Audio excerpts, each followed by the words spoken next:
What's up guys, just a really quick video. I was doing some testing into whether Mindbender is better to take over Shadowfiend or whether it's better to just take From Darkness Comes Light. And I came up with some interesting results that I'll show you now. Mindbender lasts in 15 seconds, does around 11 hits on average, while Shadowfiend lasts only 12 seconds, does about 9 hits on average. But the Shadowfiend hits slightly harder. They both end up doing about 200k damage per use. That just makes the Shadowfiend slightly more bursty, does it in a short period of time. So you may want to take that into account. But overall, the damage of Mindbender is actually 3 times as much because it's a third of the cooldown.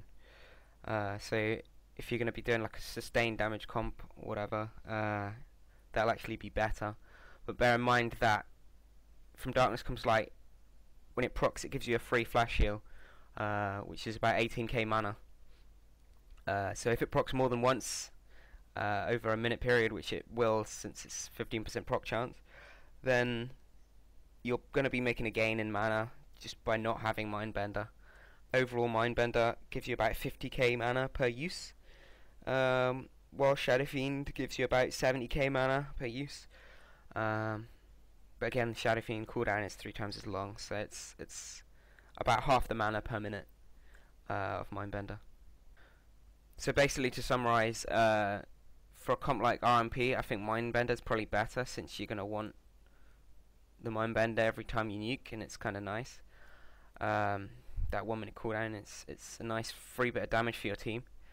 Whilst comps that are going to have slightly longer games, like over the 3 minute mark, you probably want to be taking From Darkness Comes Light. It's going to give you more mana overall, and the damage from Mindbender isn't as important in those comps. And again, in 2v2, it's probably better to take that as well.